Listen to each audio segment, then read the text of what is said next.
Give all 10 of your secret rares for Burst Protocol. Pong says everything up that you are going to want from this set, and I gotta tell you, this is looking like a very interesting set, especially when you dig in to the top end of the Starlight rares, just kind of seeing how things are going.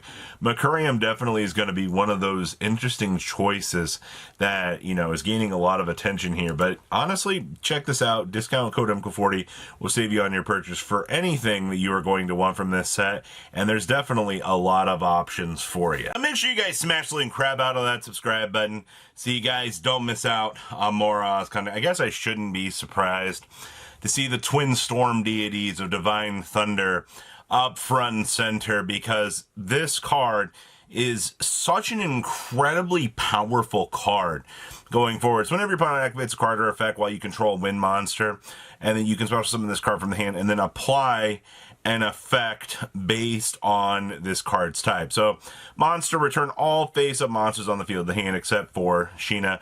And if it's a spell and trap, return all spell and trap cards on the field to the hand. And you can only use this effect of the Twin Storm Dragons once per turn. And the first time this card will be destroyed by battle each turn, it is not. This is on a 2900 body. I think that this is probably going to be one of the quieter cards that's going to sneak into this set and is really going to blow the lid open on the competitive space when people start to realize you can use this in more than just Radiant Typhoon. It works with Synchro Stardust as well. Next up, we have Tri-Brigade Spriggan's Kit.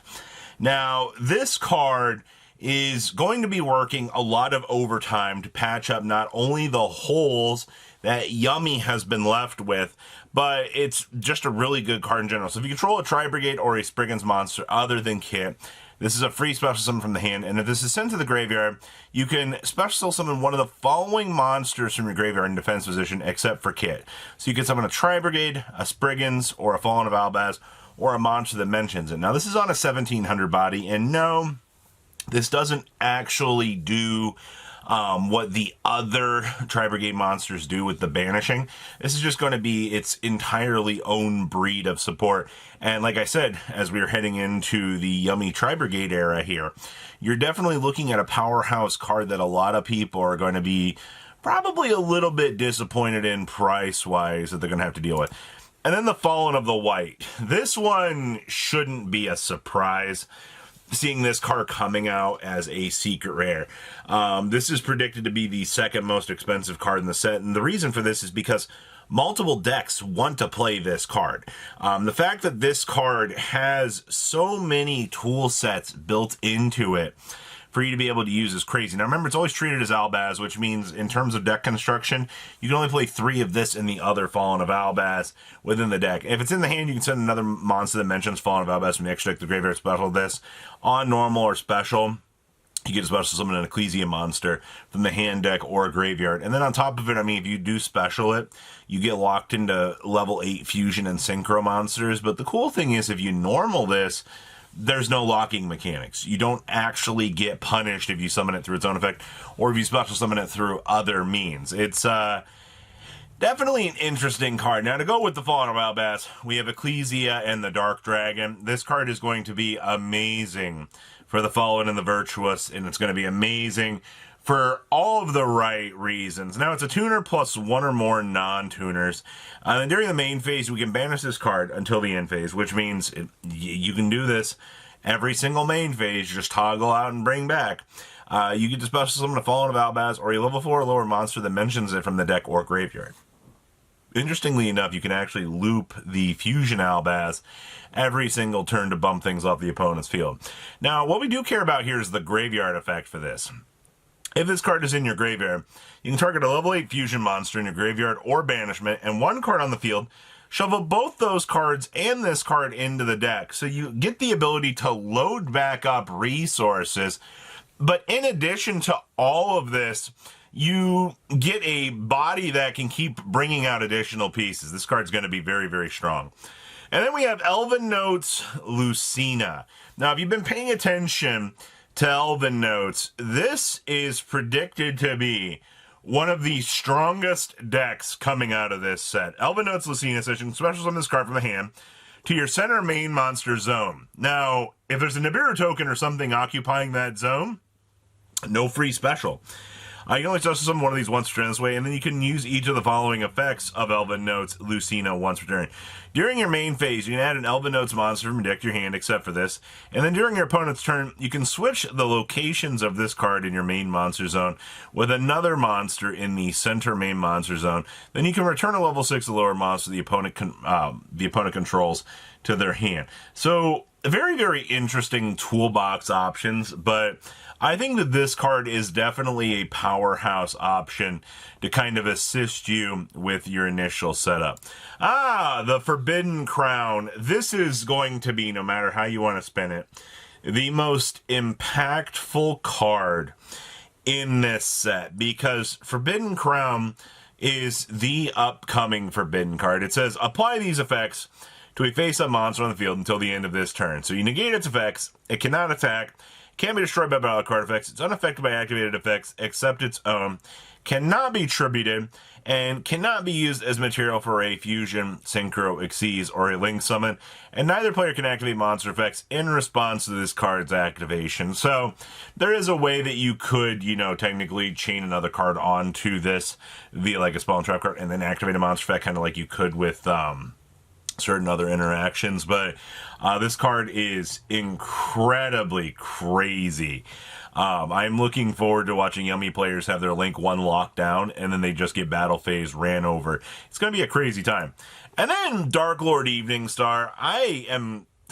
I'm surprised that we got a secret rare Darklord, but at the same time, when you're making Forbidden Crown one of the highlight cards of the set, a up front and centerpiece, it makes sense. So it's 2 level 6 or higher Dark Fairy monsters to make this. It's not 2+, it's specifically 2.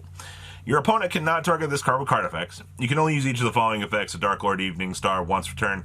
If this card is fusion summoned, we get to set a Darklord spell and a Darklord trap card from your deck. And then quick effect, we can pay 1,000 to target a Darklord spell and trap card in the graveyard and apply that card's activation effect and then shuffle into the deck. So basically, this is where you're able to keep up the chain of Darklord spells and traps that we've been typically following throughout the past here to be able to kind of keep things up. And honestly, this card is going to be very, very strong for Darklords. I'm looking forward to the upgrades.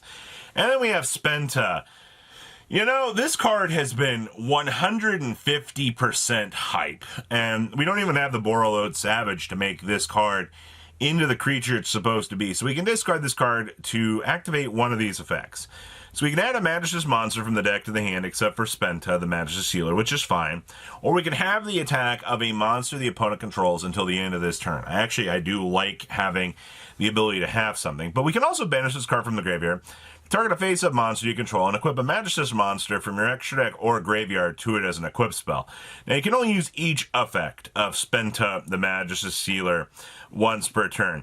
I don't know. This card just feels strong to me, but I don't know if Draco Tail is really going to want to grab onto this as an actual support card kind of going forward. It seems good. The illusion of it being good is there. We will have to wait and see, though. And then we have Topological Blaster Dragon. Yes, the Malice Savior, as everybody calls it. For a Link 5 that's 2+ effect monsters. Now, you cannot summon or set monsters to any extra monster zone that this card points to. And if another monster special summon to a zone that this card points to, while this card is in the extra monster zone, apply one of these effects. And you cannot apply the same effect again this turn, but you can apply all 3, technically, if your opponent for some reason wants to allow you to do so.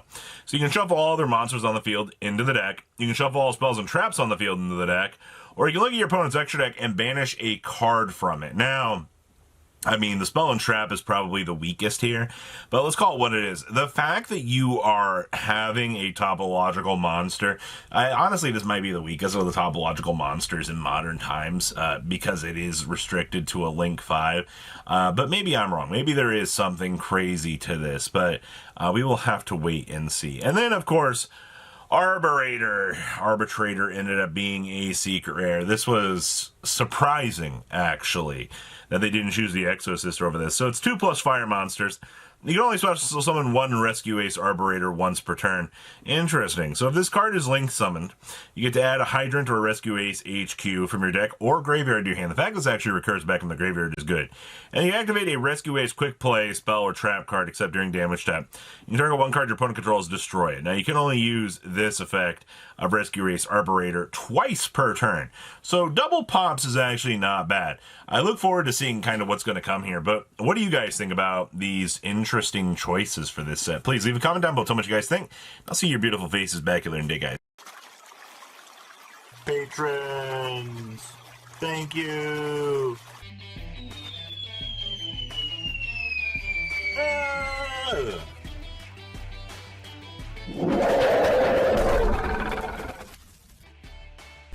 Thank you so much for watching. Check out these other videos.